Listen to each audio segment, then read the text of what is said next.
भारतीय इतिहास के मराठा काल में 18वीं शताब्दी के उत्तरार्ध में इंदौर राज्य के शासन करती होलकर राजवंश में हमें एक ऐसी आदरणीय देवी के दर्शन होते हैं जिनका स्थान सती साध्वी पतिव्रता नारियों की नामावली में बहुत ऊंचा है। लोकमाता देवी अहिल्याबाई होलकर, इनका जीवन चरित्र आज की युवा पीढ़ी के लिए निश्चित ही प्रेरणादायक है। उन्होंने अपने संपूर्ण संघर्षपूर्ण जीवन और विपरीत परिस्थितियों में भी अहिल्याबाई होलकर का पूरा जीवन अंतिम सांस तक आत्मानुशासन, जनसेवा, शिव भक्ति, नारी सम्मान और समाज के लिए अर्पण किया। वे सचमुच नारी के रूप में किसी देवी का ही अवतार थीं। नमस्कार, स्वागत है आपका आपकी विरासत में। मैं हूं अभी महेश्वर में, जो माता अहिल्याबाई की नगरी है और वेद पुराणों में इसे महिष्मती के नाम से भी जाना जाता है। आइए चलते हैं आगे, संपूर्ण किले को समझते हैं, जिसमें रानी अहिल्याबाई का रजवाड़ा, पूजा घर, माता की छतरी, गुप्त काशी, राजराजेश्वर मंदिर और माता द्वारा हैदराबाद से लाए गए बुनकरों द्वारा महेश्वर साड़ी का कार्य भी देखेंगे। ये महारानी अहिल्याबाई की छतरी का निर्माण किया था। तो आपने ऊपर से देखा, नर्मदा नदी के किनारे से देखोगे तो एक अलग व्यू आपको देखने को मिलेगा। तो इसी के अंदर छतरियां हैं अहिल्या माँ साहब और विठल राव की। ये सामने का मेन व्यू है। इससे लगते हुए यहाँ पर घाट है जिसे अहिल्या घाट कहते हैं। और वैसे आपको मैंने बताया था कि यहाँ पर अहिल्याबाई ने घाटों का निर्माण किया, तो जैसे श्रद्धालुओं के लिए अभी वर्तमान में इन्हीं घाटों को फिल्मों में बनारस बताते हैं। Bajirao Mastani, Manikarnika, Ashoka the Great, Padman, Genius, Tevar, Kalank, Dabangg 3, PS1, तेवर और जीनियस, ये सारी फिल्मों की शूटिंग यहाँ करते हैं, नाम बनारस का देते हैं। बनारस का दृश्य दिखाने के लिए यहाँ का पूरा सीन लिया शूट यहाँ करेंगे, नाम बनारस का देंगे। एक सामाजिक फिल्म थी अक्षय कुमार की, पैडमैन। में यहाँ के कुछ लोगों ने, वरिष्ठ जनों ने उनसे निवेदन किया कि आप शूटिंग यहाँ कर रहे हैं, नाम बनारस का दोगे तो आप क्यों ना महेश्वर का नाम दो। तो अक्षय कुमार की जो मूवी है सामाजिक फिल्म, उसमें अक्षय कुमार जी ने महेश्वर का ही नाम दिया है। ये शिवालय है। तो यहाँ पर लगभग 2 किलोमीटर में 28 घाटों का निर्माण किया माता अहिल्याबाई ने, और हर घाट पर ऐसे नंदी और शिवालयों की स्थापना की थी। तो पूरे घाट पर आपको नंदी और शिवालय देखने को मिलेंगे। माता अहिल्याबाई का बनाने का उद्देश्य ये रहा कि हजारों लाखों श्रद्धालु आके आस्था की डुबकी लगाकर भगवान शिव की जहाँ भी उन्हें पूजा करना है वो कर सके, तो पूरे घाटों पूजा अर्चना कर सकते हैं। हाँ, तो शिवरात्रि पर इतना क्राउड, इतनी पब्लिक रहती है, इतने श्रद्धालु रहते हैं कि महेश्वर घाटों पर पैर रखने की जगह नहीं रहती सर, इतने पूरी भीड़ रहती।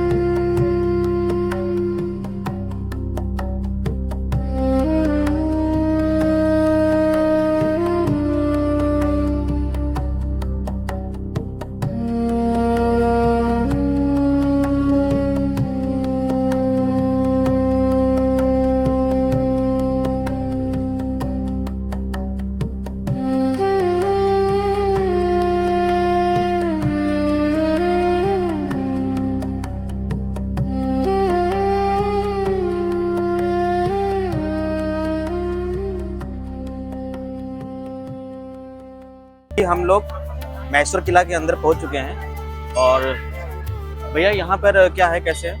ये जैसे अपन ने ऊपर से देखा था सर, ये है विठल राव की छतरी, जो अपन अभी पास आके देख रहे हैं। हाँ। विठल राव जो यशवंत राव होलकर थे, जिन्होंने ये पूरे परिसर का निर्माण किया, उनके भाई थे विठल राव। ये उनकी छतरी है। उसी के सामने जो आप इधर देख रहे हैं, ये अहिल्याबाई की छतरी है। माता अहिल्याबाई की छतरी है, जिसे आप मेमोरियल भी कह सकते हैं सर। और ये अंदर से आप जो सुंदर सी डिजाइने देख रहे हैं, यहाँ की साड़ियाँ, ड्रेस मटेरियल उसमें उकेरी जाती है। काफी बारीकी से यहाँ पे उकेरे गया है। जितनी भी मैंने डिजाइन यहाँ पे देखी ना, इतनी बारीकी है कि आज के समय में उसको, मैं कहता हूँ पुराने टाइम में इसको एक छेनी हथौड़ी के माध्यम से बनाया गया, लेकिन आज के समय में वैसा बनाना एकदम मुश्किल है, इम्पॉसिबल समझिए इसको। केवल लेजर, आज के समय में जो आज की तकनीक है, केवल लेजर तकनीक से ही ये सब बनाई जा सकती है। चलिए आगे चलते हैं, देखते हैं। आगे चलते हैं।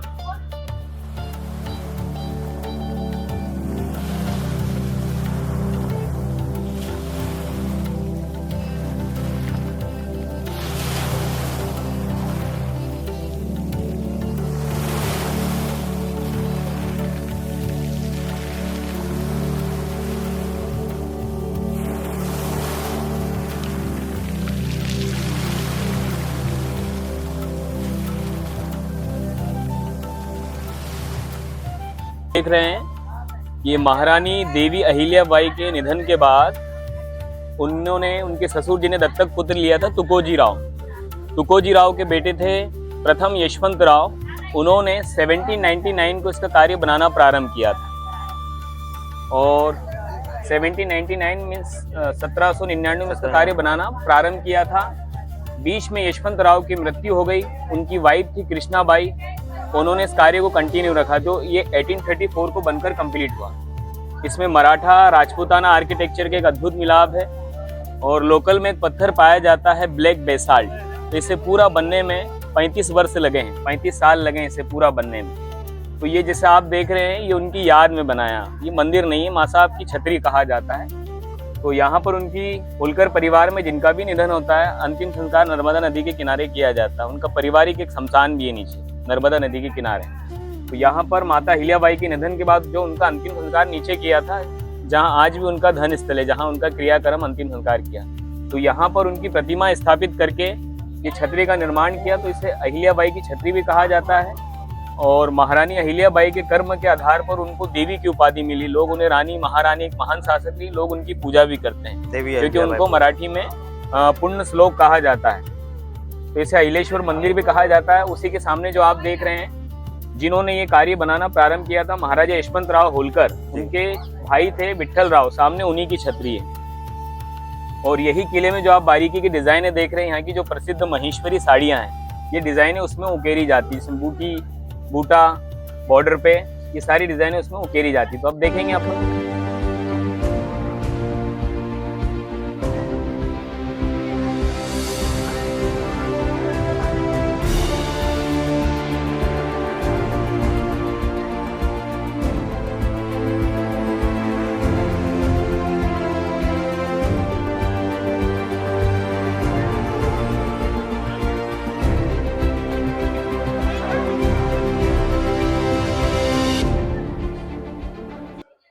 से आपको मैंने करीब से दिखाया था विठल राव की छतरी, वैसे ही माता अहिल्याबाई की ये छतरी है जो उनके जाने के बाद बनाया गया।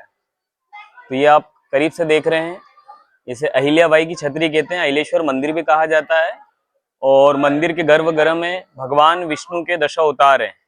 मत्स्य, कच्छ, वामन, नरसिंह, राम, परशुराम, कलयुग में होने वाला कलगी अवतार भी है। तो इसे मंदिर परिसर के खंभों के अंदर, गर्भगृह के खंभों के ऊपर भगवान विष्णु के 10 अवतार भी दर्शाए हैं।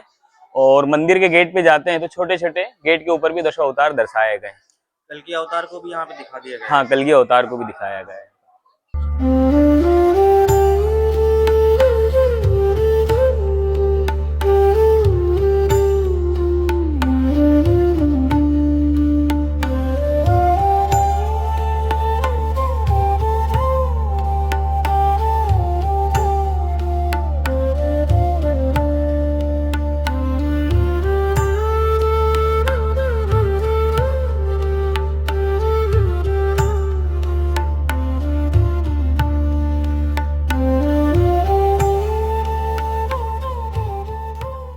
ये जो आप गेट देख रहे हैं इसे कमानी गेट के नाम से जाना जाता है और टोटल किले में 5 द्वार है। 2 द्वार उत्तर की ओर है, 3 द्वार दक्षिण की ओर है। किले में से राउंड में 25 बुर्ज है। किले का निर्माण 11वीं सेंचुरी मौर्य परमार राजा रहे। 10 साल यहाँ मुगलों का भी शासन रहा है, उनके भी अवशेष पाए जाते हैं। और रानी अहिल्याबाई होलकर द्वारा महेश्वर को 2nd कैपिटल बनाया। तो उनके शासन काल में इस किले को उन्होंने अधिक मजबूत तरह से समृद्ध किया था। अभी यहाँ से अपन चल रहे हैं महेश्वर राजबाड़ा, फिर अहिल्याबाई के बारे में जानेंगे, यहाँ के मंदिरों के बारे में जानेंगे। मतलब ये परमार कालीन बना हुआ है। हाँ, परमार कालीन। हाँ। ये किले का उत्तरी द्वार है। उत्तरी द्वार है। हाँ, इधर से भी आया जा सकता है। हाँ, स्लोप से गाड़ी भी आती है। थोड़ा गाड़ी लाने के लिए आसानी ये हो सकता है कि आपकी गाड़ी यहाँ तक अंदर तक आ सकती है।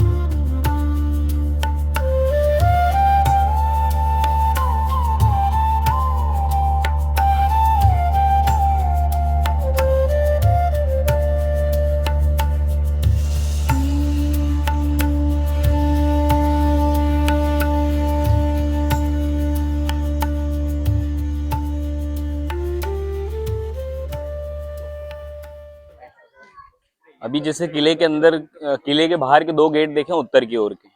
अब किले के अंदर जो है अहिल्या माँ साहब का जो पहले से राजवाड़ा, ये उनका मेन गेट है। श्री देवी अहिल्याबाई होलकर मतलब माता जी संस्थान, क्षेत्र महेश्वर राजवाड़ा, प्रवेश द्वार उनका जो राजनिवास था यहाँ पे रहने अंदर का, था पहले उसका से गेट है ना, ये। हाँ, उनका गेट है। तो माता अहिल्याबाई जिस जगह को उपयोग करती थी वो आम पब्लिक के लिए ओपन है। और परिवार का जो एक्स्ट्रा रेसिडेंसी है, जो प्रेजेंट में राजा हैं रिचर्ड शिवाजी राव होलकर, उन्होंने इसके बैक साइड वाले एरिया को हेरिटेज होटल में कन्वर्ट किया, तो इसे अहिल्या फोर्ट हेरिटेज होटल के नाम से जाना जाता है, जिसका एक दिन का टैरिफ है लगभग 30 से 35 हजार से लगाकर 60 से 70 हजार एक दिन रुकने का चार्ज है। इसी के पीछे होटल है। तो अपन यहाँ से अहिल्या माँ साहब की प्रतिमा के पास जा रहे हैं, वहीं पर अहिल्याबाई के बारे में पूरा आपको विस्तार से बताया जाएगा।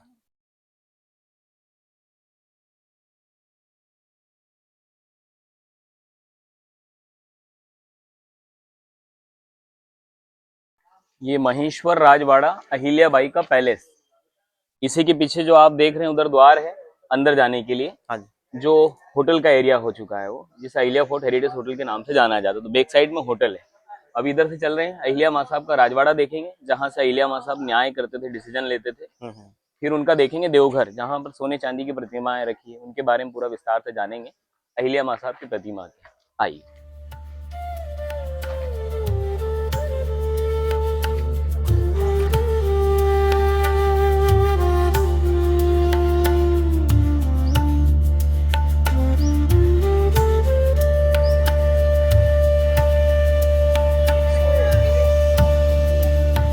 ये प्रतिमा जो आप देख रहे हैं महारानी देवी अहिल्याबाई होलकर।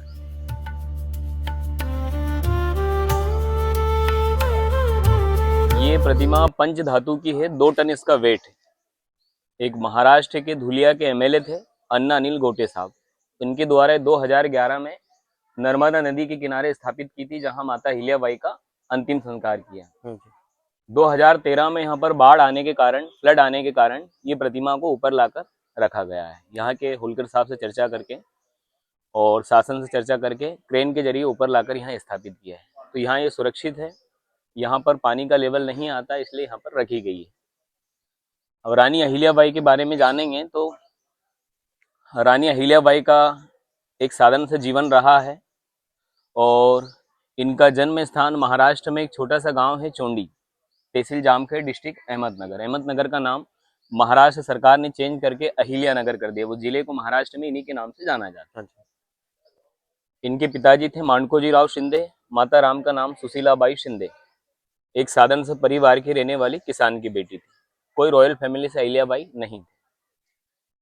मल्हार राव होलकर, होलकरों की उत्पत्ति मल्हार राव होलकर से होती है। होलकर महाराष्ट्र में होल गांव के रहने वाले थे, वहीं से इनको होलकर कहा जाता है। मतलब इनका जो वंशज जहाँ से स्टार्ट होता है। हाँ, महाराष्ट्र में होल गांव करके है, वहीं के रहने वाले, तो इन्हीं को वहां से होलकर कहा जाता है। और होलकरों का पुश्तैनी काम था पशुपालन, खेती करना। मराठाओं में सूबेदार थे, उनके अधीन में मल्हार राव एक सिपाही का काम करते थे। आगे चल के उनकी पद उन्नति हुई बाजीराव पेशवा, उनकी सेना में इनको सूबेदारी मिली निमाड़ और मालवा की। अभी जो निमाड़ महेश्वर बसा है, ये निमाड़ क्षेत्र में आता है। निमाड़ क्षेत्र कहलाता है, बिल्कुल। हाँ, तो ये महेश्वर शहर बसा है विंध्याचल और सतपुड़ा के बीच में, तो इसे पश्चिम निमाड़ कहा जाता है। यहाँ नीम के पेड़ अधिक पाए जाते हैं, इसलिए इसको निमाड़ कहा जाता है। निमाड़ में मूल्य रूप से किसान खेती करता है कॉटन की। कॉटन की टेम्परेचर की आवश्यकता होती है, काली मिट्टी पाई जाती है, तो यहाँ पर कॉटन। और इंडिया की सबसे बड़ी मंडी है यहाँ पर मिर्ची की मंडी, चिल्ली की भी खेती की जाती है यहाँ पर। और तीसरा जो है गेहूं की भी खेती की जाती है। और कॉटन की इसलिए खेती की जाती है कि कॉटन को एक टेम्परेचर के साथ साथ नर्मदा का पानी उसके लिए बेस्ट होता है सर। तो उसी के साथ साथ मल्हार राव होलकर ने 1728 में अपनी राजधानी की स्थापना की थी इंदौर में। उन्हीं के यहाँ एक पुत्र का जन्म हुआ था, खांडे राव होलकर। काम के सिलसिले से मल्हार राव होलकर इंदौर से जब पुणे की ओर जा रहे थे, तो महारानी अहिल्याबाई के गांव में इन्होंने पड़ाव दिया, ये वहाँ रुके हैं। और शाम के समय जब इन्हीं के गांव में, अहिल्या माँ साहब के गांव में, शिव जी के मंदिर में आरती में शामिल होने के लिए गए, तो एक छोटी सी बच्ची को उन्होंने शिव जी के मंदिर में देखा, रानी अहिल्याबाई को। तो उस समय बाल विवाह कर दिया जाता था। तो 31 मई 1725 अहिल्याबाई का जन्म, 1733 8 साल में इनका बाल विवाह हुआ मल्हार राव के पुत्र खांडे राव से। उस जमाने में गोना एक परंपरा थी, माता अहिल्याबाई बहू बनकर आए जब तक वो इंदौर में रहती थी। राजा रजवाड़ों की परंपरा, पिता कार्य कर रहा है, आगे चल के बेटे को भी कर्म कार्य करना पड़ता। तो खांडे राव पेशवाओं के अधीन में लगान और टैक्स लेने के लिए राजस्थान कुंभेर गए। सूरजमल जाट से उनका युद्ध हुआ। युद्ध के दौरान तोप का गोला लगने के कारण उनकी मृत्यु हो गई। तो उस जमाने में चलती थी सती प्रथा। मल्हार राव को पता लगा कि पुत्र युद्ध में मारा गया है, मेरी जो बहू है देवी अहिल्या, ये धर्म प्राणी नारी है, आध्यात्मिक है, ये सती होने के लिए जाएगी। महारानी अहिल्याबाई ने जब सती का मन बनाया, ससुर जी आग्रह करते हैं, बेटी एक पुत्र था जो युद्ध में मारा गया, यदि आप सती हो जाओगे होलकर परिवार समाप्त हो जाएगा, आपके बच्चे हैं। अहिल्या माँ साहब उनके ससुर जी को पलटकर जवाब देती है कि पिताश्री, आप मुझे, यदि मेरे पति धर्म से आप मुझे रोकोगे तो आने वाला युग, ये समाज, ये संसार मुझे क्या कहेगा। तो उनके ससुर जी कहते हैं, बेटी इस युग में मनुष्य अच्छा कार्य करता है तब भी लोग उसे बुरा बनाते हैं, बुरा करता है तब भी उसे बुरा ही कहा जाता है। हिंदू धर्म के ग्रंथ ये कहते हैं कि इन सभी धर्मों से बढ़कर एक धर्म, वो है मानव धर्म। मनुष्य मानव धर्म का पालन करता है या मानव धर्म के लिए जीता है, उस व्यक्ति के लिए परमात्मा के हमेशा द्वार खुले रहते हैं। ये 29 वर्ष की आयु में विधवा हुए। इन्होंने कुछ महीने इंदौर में बिताए। महेश्वर जब वो आए थे तो इनका संपूर्ण परिवार समाप्त हो चुका था। 1754 में इनके हस्बैंड की मृत्यु हुई राजस्थान कुंभेर युद्ध में सूरजमल जाट से। 1766 ससुर जी थे मल्हार राव, भिंड के आलमपुर युद्ध में मारे गए, मध्य प्रदेश में। ठीक एक साल बाद अहिल्याबाई के बेटे थे मालेराव, जिन्होंने साल भर तक शासन किया। 22 वर्ष की आयु में बीमारी के कारण बेटे की भी मृत्यु हो गई। इनकी एक बेटी भी थी जिनका नाम था मुक्ताबाई, दामाद थे यशवंतराव फांडसे। यशवंतराव फांडसे युद्ध में मारे गए। मां के सामने बेटी भी सती चली गई। परिवार इनका समाप्त हो चुका। वैसे आपको और बताना चाहूंगा कि उस समय जब खांडे राव की मृत्यु हुई थी तो मल्हार राव होलकर ने, उनके बड़े भाई थे तनुजी, उनके बेटे तुकोजी राव को उन्होंने दत्तक पुत्र लिया था, एडॉप्टेशन। तो महारानी अहिल्याबाई के बुरे वक्त में उनको काफी तुकोजी राव ने सपोर्ट किया था। तो इंदौर उनके लिए टारगेट पे था, हर राजा इंदौर को हड़पना चाहता था। अहिल्याबाई अकेले पड़ गए थे। महेश्वर उनके लिए एक सुरक्षित जगह थी, तो उन्होंने इंदौर छोड़कर 1766 में महेश्वर को अपना सेकंड कैपिटल बनाया और अंतिम समय तक अपना जीवन उन्होंने महेश्वर में ही बिताया। यहाँ पर 28 वर्ष तक उन्होंने यहाँ पर 28 वर्ष तक शासन किया। 41 साल तक रहे। 70 साल की उनकी आयु रही। उस जमाने में इनके ससुर जी लगभग 1600 करोड़ की जागीरी छोड़कर गए। इनके शासनकाल को स्वर्ण काल माना जाता था। 74 से 76 लाख रुपए इनकी सालाना आय होती थी। इन्होंने पूरा राज्य ही भगवान शिव को समर्पित करके, सारा जीवन शिव अर्पण करके, जीवन का मात्र एक उद्देश्य समाज कल्याण, मानव कल्याण, जन कल्याण। तो मुगलों द्वारा औरंगजेब, बाबर, अलाउद्दीन खिलजी, मोहम्मद गौरी, भारत में जितने भी इंडिया के मंदिरों को तोड़ा था, संपूर्ण भारत के मंदिरों का पुनर्जीवन, उद्धार, पुनर्निर्माण महारानी अहिल्याबाई होलकर ने किया। ऋषिकेश, गंगोत्री, पंढरपुर, रामेश्वर, त्र्यंबकेश्वर, नासिक, उज्जैन, महाकालेश्वर, केदारनाथ, बद्रीनाथ, हरिद्वार, अमरकंटक, सोमनाथ, बनारस, मथुरा, काशी, अयोध्या, रामेश्वर, गोकर्ण, पुष्कर, ये सारे मंदिरों का निर्माण इन्होंने ही किया। हमारे यहाँ पर जैसे कॉटन की खेती ज़्यादा की जाती है, तो उस जमाने में महारानी अहिल्याबाई ने महाराष्ट्र, कर्नाटका, गुजरात, हैदराबाद से बुनकरों को यहाँ बसाया और यहाँ की महिलाओं को बढ़ावा दिया और राज्य की उन्नति के लिए महेश्वरी साड़ी का कार्य शुरू किया। आज भी महेश्वर में यहाँ घरों घर महेश्वरी साड़ियाँ बनाई जाती है, जो यहाँ की साड़ियाँ प्रसिद्ध है, जिसे महेश्वरी साड़ी के नाम से जाना जाता है। उसी के साथ साथ सुबह 5 बजे ब्रह्म मुहूर्त में उनका नर्मदा नदी में स्नान होता था और नर्मदा नदी से बुलवाई जाती थी काली मिट्टी। 108 ब्राह्मण आते थे, 108 पाठ लगते थे, हर एक पाठ पर एक ब्राह्मण बैठकर टोटल 1,25,000 मिट्टी के मिट्टी के पार्थिव शिवलिंग बनाना, पूजा अभिषेक करना, विधि विधान से उसको नर्मदा में विसर्जन करवाना, ब्राह्मणों को खाना खिलाना, दान देना, ये उनकी डेली की दिनचर्या थी। तो शिवलिंग बनाने का उनका उद्देश्य था प्रजा के सुख के लिए, भारत के जन कल्याण के लिए। मेरी प्रजा सुख शांति से रहे, मेरे भारत के ऊपर कोई संकट ना है, वो जीवित रहे। जब तक कार्य चलता रहा, जीते जी उन्होंने संकल्प लिया, ये मेरे जाने के बाद में भी कार्य जारी रहना चाहिए। आज भी यहाँ सुबह 8:30 बजे 5 ब्राह्मण आते हैं, 7,500 शिवलिंग प्रतिदिन बनाए जाते हैं। उनके समय से वो प्रथा आज भी यहाँ कंटिन्यू चल रही है। तो यही अभी बताऊंगा आपको मैं, जहाँ पर शिवलिंग बनाए जाते हैं वो स्थान भी आपको बताया जाएगा। तो यहाँ से प्रतिमा के साथ आपको फोटो लेना है, फैमिली फोटो तो वो ले लीजिएगा। फिर अपन देखेंगे अहिल्याबाई का राज दरबार, जहाँ से अपने राजगद्दी पर बैठकर अपना राज शासन करती थी माता अहिल्याबाई, जो उनका राजवाड़े के अंदर है, जिसे उनका मीटिंग हॉल है। और विशेष रूप से जब भी वो न्याय करते थे तो डेली ब्राह्मण उन्हें एक मिट्टी का शिवलिंग बना कर देता। अहिल्याबाई जब भी न्याय करती थी हमेशा उनके हाथ में शिवलिंग एक होता शिवलिंग था कि रहता था। प्रभु इसका न्याय मैं नहीं करूँ, इसका न्याय स्वयं आप करो, आप सही करो गलत करो इसके दोषी आप। उसी के साथ साथ एक पत्र जारी होता तो उस पर लिखा जाता था शिव आदेश शंकर आदेश, यानी भगवान ने न्याय किया मैंने नहीं। अभी यहाँ से देखेंगे अपन उनका राजवाड़ा।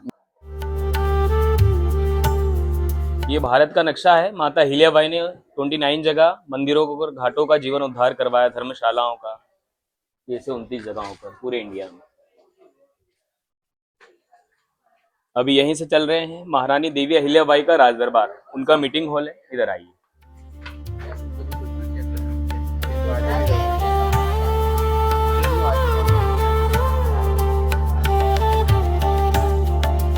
ये माता अहिल्याबाई का राज दरबार है, ये उनकी सीट है, यहाँ से बैठकर वो न्याय करते थे। और ये है उनका होलकरों का राज्य चिन्ह। जैसे महारानी अहिल्याबाई भगवान शिव जी की परम भक्त थी, शिव जी का वाहन है नंदी, उनके कुल देवता है मल्लारी मार्तंड खंडोबा जी, उनका वाहन है घोड़ा। तो होलकर राज्य चिन्ह में नंदी और घोड़ा दर्शाया है। उसमें सूर्य भी दर्शाया है, क्योंकि होलकर अपने वंश का उदयपुर से दावा करते हैं, राजस्थान से, जिसका सूर्य प्रतीक होता है। होलकरों का व्यक्तिगत फ्लैग झंडा ऊपर से लाल नीचे से सफेद तिकोने आकार में। होलकरों के कुल देवता के ऊपर एक छत्र है, वो छत्र भी दर्शाया है। होलकरों के पूर्वज महाराष्ट्र की नीरा नदी के तट पर अफीम और गेहूं की खेती करते, उसमें खेती भी दर्शाई गई है। और उन्हीं के कुल देवता के हाथ में एक तलवार होती है, जो दो धारी तलवार होती है, इसे मराठी में खांडा बोलते हैं, उसमें खांडा भी दर्शाया है। और नीचे संस्कृत में लिखा हुआ है कि मनुष्य ने अपने जीवन में कभी निराश नहीं होना चाहिए, प्रयास और कोशिश करते रहना चाहिए, उस व्यक्ति की कभी हार नहीं होती। तो ये पूरा हुआ होलकरों का राज्य चिन्ह। ये एक पालकी रखी है, एक छोटी सी ये पालकी रखी है। पहले माता हिल्याबाई डेली पूजा अभिषेक करने के लिए जाते थे, अब एवरी मंडे हर सोमवार उनकी पालकी आज भी ये निकाली जाती है। ऊपर अहिल्या माँ साहब का रेसिडेंसी एरिया है, जहां वो ऊपर निवास करते थे। यहाँ पर 14 राजाओं के फोटो लगे हैं। रानी अहिल्याबाई ने महेश्वर में शासन किया, बाकी जितने भी राजा रहे एडॉप्ट संत तुकोजी राव के बाद में सभी राजाओं ने इंदौर में शासन किया। इनके ससुर जी मल्हार राव ने भी इंदौर में शासन किया। इनके अहिल्याबाई के बेटे थे माले राव, जिन्होंने इंदौर में शासन किया। खांडे राव होलकर जो उनके हस्बैंड थे, शासन करने से पहले उनका निधन हो गया था। फिर अहिल्याबाई ने शासन किया नंबर 3। उसी के बाद में आते हैं नंबर 4, ये दत्तक पुत्र है तुकोजी राव। इन्होंने अपना कैपिटल, जब इनके हाथ में शासन आया तो इन्होंने अपने कैपिटल वापस शिफ्ट इंदौर कर लिया। फिर आखिरी तक जितने राजा रहे सबने इंदौर में शासन किया। ये संविधान से पहले लास्ट राजा रहे 1926 से 1948 तक, महाराजा यशवंतराव होलकर। इन्होंने Indore airport, Holkar stadium, Yashwant college, M Y hospital, ये इनके द्वारा निर्माण किया गया है। इन्होंने 2 शादी की थी, एक इंडिया में की थी, वहाँ एक लड़की का जन्म हुआ। उषा राज जो एक मुंबई के बिजनेसमैन है, सतीश मल्होत्रा, वो महाराजा यशवंत राव के दामाद लगते हैं। सेकंड, इन्होंने एक फॉरेनर से शादी की थी, उनके लड़के हैं प्रिंस रिचर्ड शिवाजी राव होलकर। अभी उन्हीं के बेटे हैं तृतीय यशवंत राव होलकर, जो वर्ली मुंबई में रहते हैं। और वर्ल्ड लेवल की कंपनी है आदि गोदरेज, उनके दामाद लगते हैं। तो 6 महीना ये विदेश में रहते हैं, 6 महीना वर्ली मुंबई में रहते हैं। महेश्वर जब वो आते हैं 8 दिन 15 दिन होली दीपावली की छुट्टी या फेस्टिवल मनाते हैं, फिर चले जाते हैं।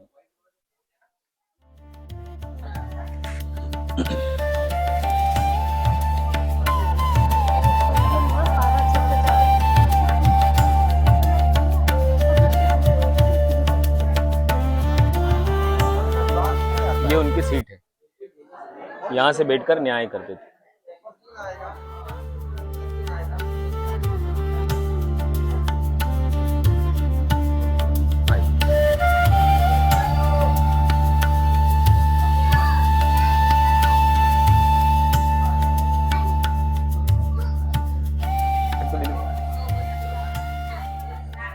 ये सामने माता हिल्याबाई नर्मदा नदी के दर्शन करती थी। यहाँ से स्पष्ट नर्मदा नदी के दर्शन होते हैं सामने। मोबाइल कैमरे में इसलिए नहीं दिखेगा क्योंकि सनलाइट का रिफ्लेक्शन आता है, बाकी जो यहाँ पर आकर देखते हैं तो डायरेक्टली आपको नर्मदा के दर्शन यहाँ से दूर से दिख जाते हैं। नर्मदा नदी सामने बह रही है। उसी के साथ साथ ये है महारानी रानी चंद्रावती की पालकी है, जिसे मेणा बोलते हैं मराठी में। उसी के पास में एक हाथी वाली पालकी रखी है, जिसे मराठी में हौदा अंबारी भी कहते हैं। ये है ब्लैक वाली पालकी, जिसे मेणा कहते हैं, जिसमें रानियां बैठकर जाती थी। ये 18th सेंचुरी की है, ब्रिटिश काल के समय की। ये है एलिफेंट पालकी, जिस पर हाथी पर रखी जाती थी, और जिस प्रकार से ये मेणा पालकी को उठाया जाता था उसी का ये ब्लैक एंड व्हाइट फोटो है ब्लैक समय।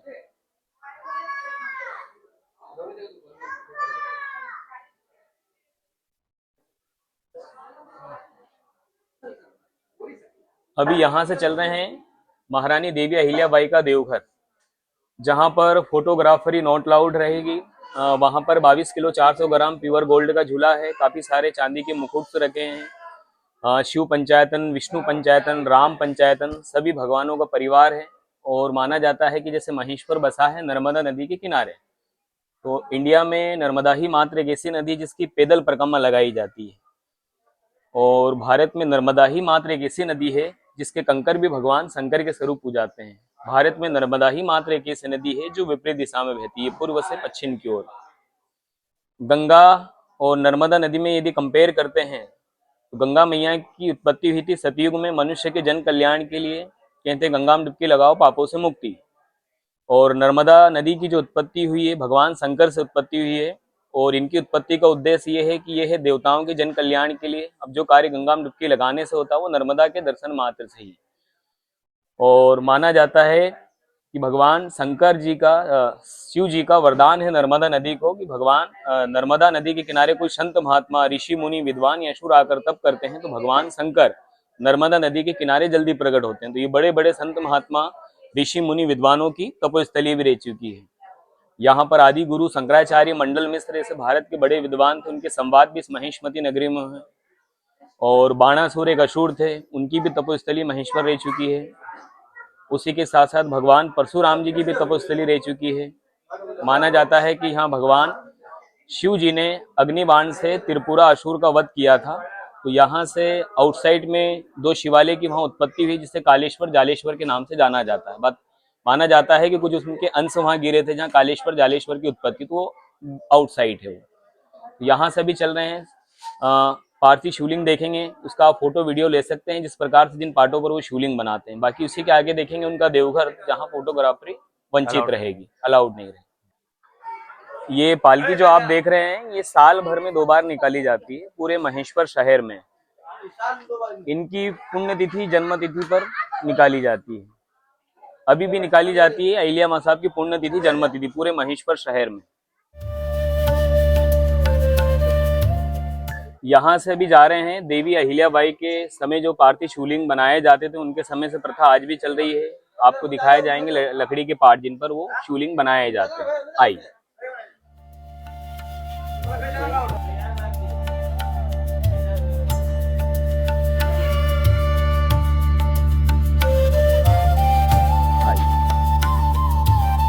ये ब्राह्मणों द्वारा 5 ब्राह्मण यहाँ सुबह 8:30 बजे आते हैं और 10 बजे तक ये पार्थिव शिवलिंग का निर्माण होता है, पूजा अभिषेक होता है, मंत्रों का उच्चारण होता है।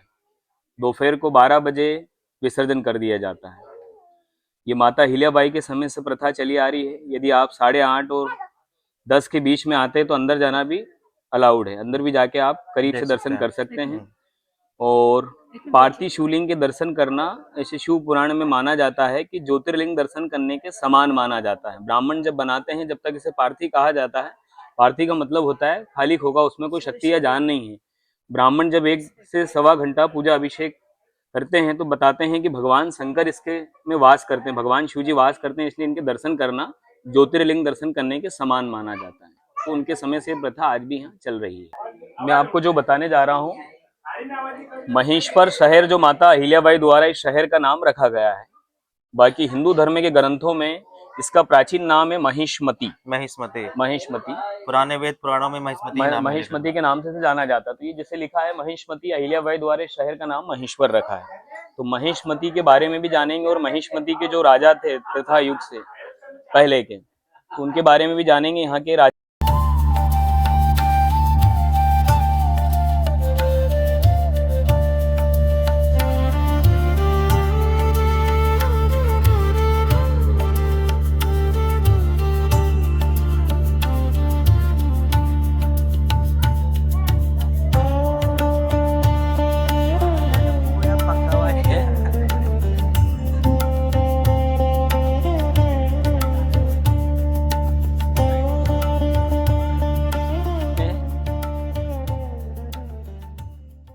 ये सहस्त्र बाहु, ये भगवान विष्णु जी के सुदर्शन चक्र के अवतार थे।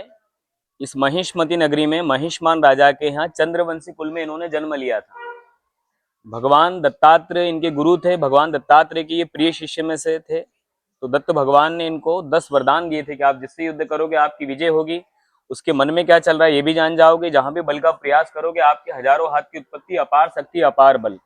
भगवान दत्तात्रेय ने कार्तवीर्य अर्जुन को ये वरदान देने से पहले 2 बातें बताई कि सृष्टि के 2 मार्ग होते हैं, एक चलता धर्म की ओर, दूसरा चलता अधर्म की ओर। आप धर्म पे रहोगे अजर अमर, और अधर्म किया समय से पहले आप समाप्त हो जाओगे। तो कार्तवीर्य अर्जुन जब अपना विराट रूप धारण करते थे तो उनके हजारों हाथ की उत्पत्ति, जैसे प्रतिमा में आपको दिख रहा है, तो ये इनका विराट रूप ऊपर वाला, और नीचे एक और प्रतिमा है छोटी, ये इनका सामान्य रूप है। तो इन्हें राजा राज राजेश्वर के नाम से भी जाना जाता था। तो राजा राज राजेश्वर अपनी 500 रानियों के साथ यहाँ से लगभग 6 किलोमीटर दूर नर्मदा नदी में जलक्रीड़ा करने के लिए गए। इन्होंने अपने सहस्त्र भुजाओं से नर्मदा नदी को रोक लिया। संध्या का समय था। रावण अपने पुष्यमान से यहाँ भ्रमण करते करते आया। नर्मदा नदी के किनारे मिट्टी का एक शिवलिंग बनाकर अपनी तपस्या प्रारंभ की। तो सहस्त्र अर्जुन जलक्रीड़ा कर रहे थे, जल स्तर बढ़ने लगा, यहाँ रावण की सामग्री बहने लगी और स्वयं रावण भी बहने लगा। रावण यहाँ क्रोधित हुआ कि मैं 3 लोक का विजेता, इस सृष्टि में मेरे से बढ़कर कौन हो सकता। तो सहस्त्र अर्जुन और रावण का यहाँ पर युद्ध हुआ था। सहस्त्र अर्जुन ने रावण को हराकर यहाँ लगभग 6 महीने बंदी बनाया। रावण के नाना जी आए, पुलित ऋषि, उनकी आज्ञा पर रावण को छोड़ दिया। फिर सहस्त्र अर्जुन यहाँ से लगभग 60 किलोमीटर दूर विंध्याचल वन में घूमने के लिए गए। तो भगवान परशुराम जी के पिताजी का वध करके उनसे कामधेनु गाय लिया है। तो परशुराम भगवान ने प्रतिज्ञा ली, प्रण लिया कि सृष्टि के ऊपर मैं क्षत्रियों का सर्वनाश कर दूंगा, इस भूमि को क्षत्रियहीन कर दूंगा। तो परशुराम भगवान ने इन पर 21 बार प्रहार किया, इनकी सारी भुजाएं काट दी। अंत समय जब इनका वध कर रहे थे तो माना जाता है कि भगवान स्वयं शिव जी को प्रकट होना पड़ा। भगवान शिव जी परशुराम को कहने लगे, यदि आप राजा सहस्त्र अर्जुन का वध करते हो तो सृष्टि का नियम चेंज हो जाएगा, भगवान विष्णु का सुदर्शन चक्र खत्म हो जाएगा। आप चाहोगे निंदा या घृणा के पात्र बने, आने वाला युग आपको घृणा की दृष्टि से देखेगा। परशुराम भगवान शिव जी को कहने लगे कि प्रभु मैंने प्रतिज्ञा ली है, प्रण लिया, इनका वध करना निश्चित है, मुझे ऐसा कोई मार्ग बताओ जिससे मेरी प्रतिज्ञा पूर्ण हो जाए। तो सहस्त्र अर्जुन को भगवान शिव जी ने समा लिया, जिसे कहा जाता है कि यहाँ सहस्त्र अर्जुन शिव में विलीन हो गए और परशुराम भगवान द्वारा यहाँ शिवलिंग की स्थापना की गई है। और उसी मंदिर में अनादिकाल से अखंड 11 दीपक जल रहे हैं। तो महेश्वर का मेन और मुख्य मंदिर राज राजेश्वर है। महेश्वर की रानी अहिल्याबाई भी राजराजेश्वर मंदिर दर्शन करने के लिए डेली आते थे। अब हर सोमवार एवरी मंडे उनकी पालकी आज भी आती है। तो ये सेंटर में ऑरेंज वाला बड़ा मंदिर जो आप देख रहे हैं ये राजराजेश्वर मंदिर है। यहाँ सहस्त्र अर्जुन शिव में विलीन हुए थे। राइट साइड चारों जो मंदिर देख रहे हैं भगवान का परिवार है, जैसे शिव पंचायत कहते हैं, विष्णु पंचायत भी कहते हैं। यहाँ भगवान सूर्य नारायण सामने विराजित है, उसी के सामने रिद्धि सिद्धि गणेश, उन्हीं के सामने तीनों देवी सरस्वती, महिषासुर मर्दनी, लक्ष्मी, और तीनों देवियों के सामने है ये भगवान विष्णु जी का मंदिर।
अभी आप हमारे पीछे जो ये घर देख रहे हैं इसकी आकृति काफी पुरानी दिख रही है और ये माता अहिल्याबाई जी द्वारा यहाँ के रहने वाले बुनकरों को प्रदान किया था उनको रहने के लिए, और उनको खेती करने के लिए भी वहाँ पे खेत भी प्रदान किए ताकि वो यहाँ पे रहकर अपना जीवनोपार्जन कर सके।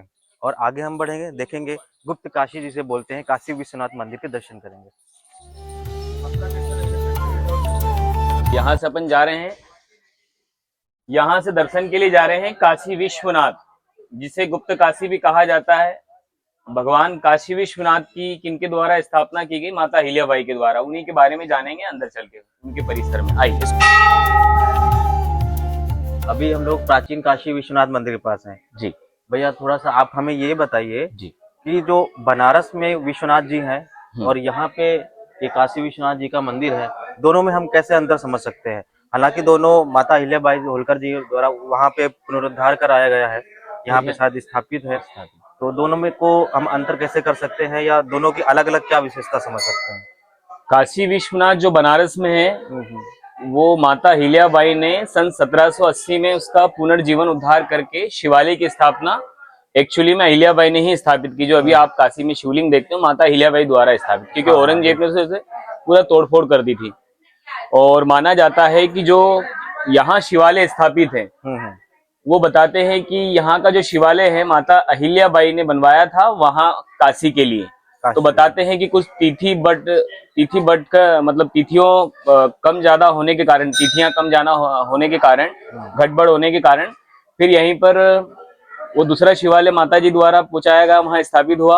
और बताते हैं कि ठीक उसी के 6 साल बाद यहीं पर वो शिवालय की स्थापना की जो काशी जाने वाला था। तो इसे गुप्त काशी भी कहा जाता है और ये काशी के स्वरूप ही माना जाता है। यदि आपके काशी के दर्शन हुए और यहाँ आपने दर्शन किए तो काशी के समान माना जाता है, तो इसलिए इसको गुप्त काशी भी कहा जाता है। तो काशी विश्वनाथ सन 1780, उसी के ठीक 6 साल बाद 1786 में माता अहिल्याबाई ने यहाँ काशी विश्वनाथ की स्थापना की। और आज भी माना जाता है, माना क्या जाता है सर, अभी भी जैसे देखे जाए तो यहाँ पर हर सोमवार महेश्वर का मेन मंदिर राजराजेश्वर और ये अहिल्याबाई द्वारा बनाया है काशी विश्वनाथ, इन दोनों मंदिर में आज भी उनकी पालकी आती है दर्शन के लिए हर सोमवार को, एवरी मंडे। तो आप अंदर जाके देख सकते हैं काशी विश्वनाथ, और कोई आपका क्वेश्चन हो तो आप पूछ सकते हैं। मतलब हम ये समझते हैं अगर ये परिस्थिति नहीं होती तो शायद आज हम जो काशी विश्वनाथ शिवालय दर्शन करते हैं, इस शिवलिंग के दर्शन हम लोग वहां पे करते हैं। ये तो एक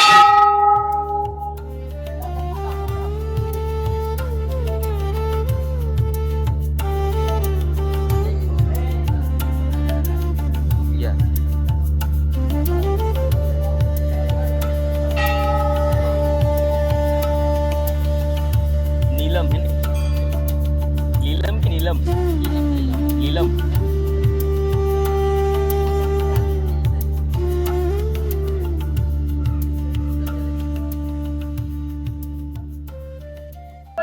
अभी हम आगे रेवा सोसाइटी की तरफ बढ़ रहे हैं, जहाँ पे कई सारे बुनकर जो है माहेश्वरी साड़ी निर्माण करने का कार्य करते हैं।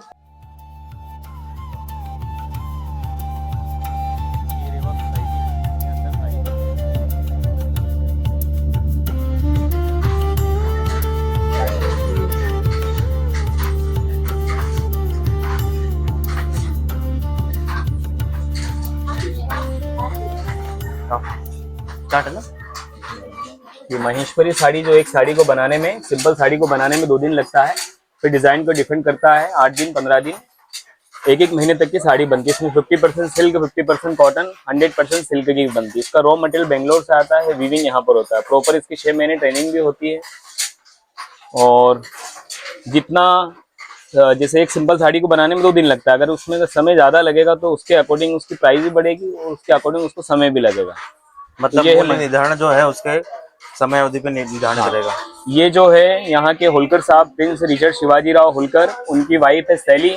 उन्होंने 1978 में रेवा सोसाइटी की स्थापना की है।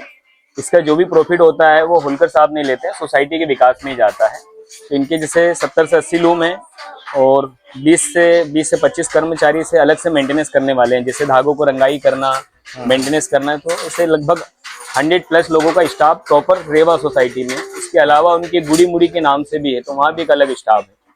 तो यहाँ के जो प्रिंस है उनके द्वारा ये संचालित है, उन्होंने स्टार्ट किया था, तो ये अभी चल रहा है। तो यहाँ पर ये होलकर साहब एनजीओ चलाते हैं, तो इसका प्रॉफिट वो नहीं लेते हैं। तो यहाँ पर 4650 रुपये से महेश्वरी साड़ी स्टार्टिंग होती है।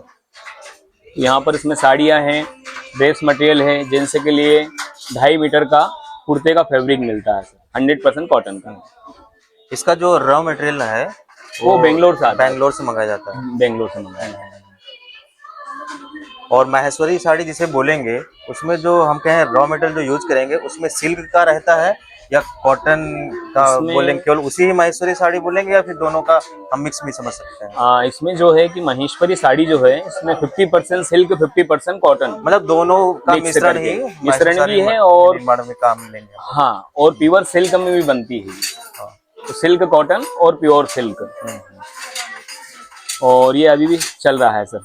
सिल्क में भी कई प्रकार के हैं, मूंगा सिल्क हाँ। है आपका। हाँ, इसकी एक वो भी आपको बताना चाहूंगा कि महेश्वरी साड़ी की जो पहचान है, ओरिजिनल यदि महेश्वरी साड़ी है तो उसका कोई भी अंश धागा वगैरह जलाते हैं तो वो जलकर राख हो जाएगी। हमारे शहर में कुछ 50% डुप्लीकेट भी लोग यहाँ पर बेच रहे हैं साड़ियाँ दुकानों पर। तो उसको जलाने से, जैसे पॉलिस्टर प्लास्टिक को जलाते हैं लड्डू बन जाता है पिघल के, तो वो नकली है। और महेश्वरी साड़ी का कोई भी अंश या फैब्रिक कोई भी धागा उसका जलाएंगे तो जलकर राख हो जाएगी। ये शुद्धता की पहचान करने ये के लिए बहुत शुद्धता अच्छा की तरीका पहचान है सर, ये असली और नकली की पहचान है।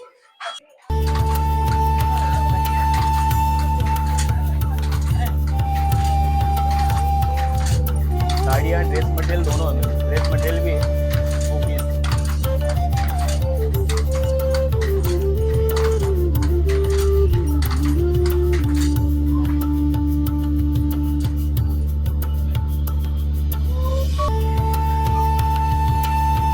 अब स्टार्ट है।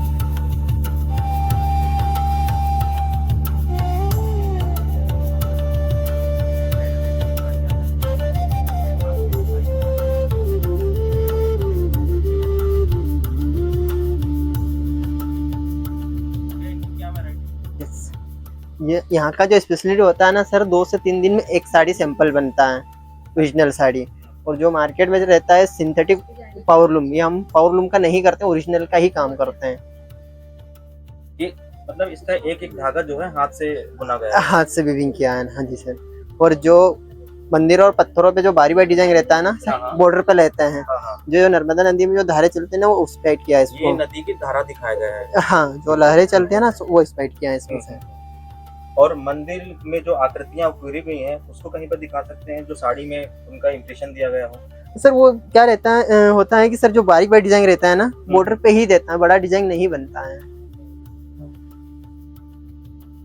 मतलब मंदिर में जो भी आकृतियां हैं उनको साड़ी के बॉर्डर बॉर्डर पे। पे जाएगा। हाँ और इसमें भी कोई अलग अलग वैरायटी आई कि ये साड़ी की वैरायटी ये अलग है, ये अलग है? हाँ सर, कपड़ा सेम रहेगा, वैरायटी डिजाइन अलग रहेगा, सिर्फ बॉर्डर अलग रहेगा। तो टिश्यू बनता है 100% सिल्क वाइज सिल्क बनता है। सिल्क कॉटन यहाँ का जो स्पेशलिटी है, ज्यादा सिल्क कॉटन ही बनता है ज्यादा। और इसकी शुद्धता हम कैसे देखेंगे कि ये शुद्ध है या नहीं? सर इसमें 2 से 3 दिन में एक साड़ी बनता है ना सर, हाँ, और इसमें कुछ धागे टूटते हैं, हाँ, हाँ। तो इसकी हेडलूम की पहचान रहती है। जितना डिफेक्ट है वो उतना उसका पहचान रहेगा। अगर पावरलूम में यही नहीं मिलेगा। इसको खासियत ये भी है कि सर इसको जलाएंगे तो राख बन जाएगा। और जो सिंथेटिक पावरलूम रहेगा ना, उसको जैसे पन्नी जलाते हैं अपन, हाँ, हाँ। जैसे लड्डू बनते चला जाएगा। मतलब ये है कि इसका धागा, ये कपड़ा जला के देखेंगे हाँ। तो वो जल के खत्म हो जाएगा हाँ। कंप्लीट तरीके से। Yes yes yes sir. और सिंथेटिक रहेगा तो वो मुझे लगता है कि थोड़ा पिघलेगा। हाँ पिघलेगा।